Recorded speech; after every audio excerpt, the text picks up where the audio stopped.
গতরাতে কালবৈশাখী ঝড়ের কবলে পড়ে পাটুরিয়ার ৩ নং ফেরিঘাটে দুটি নৌযান পদ্মা নদীতে ডুবে গেছে।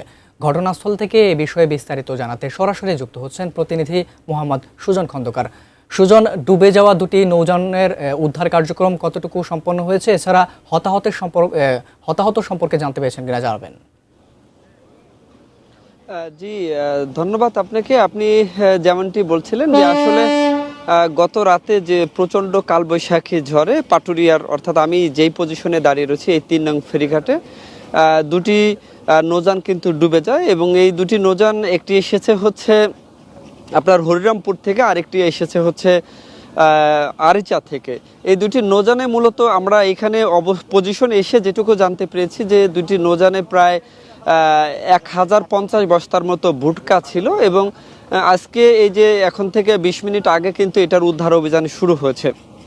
এবং এখানে আমি যারা প্রত্যক্ষদর্শী রয়েছে এবং এই দুটি নৌযানের যারা মালিক রয়েছে তাদের সাথে কথা বলেছি। তারা বলছে যে একটা নৌযানে প্রায় আপনার 20 লাখ টাকার কিন্তু মাল রয়েছে, অর্থাৎ দুইটাতে প্রায় 40 লাখ, এর পাশাপাশি দুইটা নৌযানের দামও প্রায় 50 লাখ টাকা।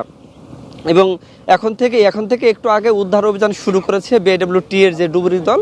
এবং আপনাকে জানিয়ে রাখতে চাই যে যেই জায়গাটি মূলত ডুবেছে, এই ট্রলারগুলো, এই নৌযানগুলো মূলত কালকে যে 10টার দিকে যে ঝড় শুরু হয়, কালবৈশাখী ঝড় শুরু হয়, সেই ঝড়ের সময় তার আগে থেকে, অর্থাৎ দুপুর থেকে এই নৌযানগুলো এখানে এসে নোঙর করা ছিল এবং সন্ধ্যার পর অর্থাৎ রাতে যখন ঝড় শুরু হয় তখন কিন্তু প্রচণ্ড ঢেউ সৃষ্টি হয় এবং ঢের এই কবলে পড়ে মূলত এই নৌযান মূলত এখানে ডুবে গেছে। এবং যেই জায়গাটিতে এটি ডুবেছে সেই জায়গাতে অনেক বেশি পানি, অর্থাৎ কয়দিন আগে কিন্তু এই জায়গাটা নদী ভাঙন দেখা দিয়েছিল এবং এখানে যারা প্রত্যক্ষদর্শী আছে তারা বলছে যে এখানে 60 ফুটের উপরে কিন্তু পানি রয়েছে।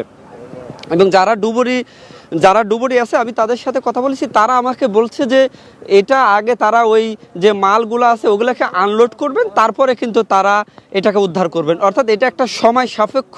দেখা গেছে আজকে সারাদিনে কিন্তু তারা মালগুলো আনলোড করার জন্য যে ব্যবস্থা এটা করবেন, আগামীকাল হয়তো তারা এই যে নৌযান দুটিকে উদ্ধার করার জন্য চেষ্টা করবেন।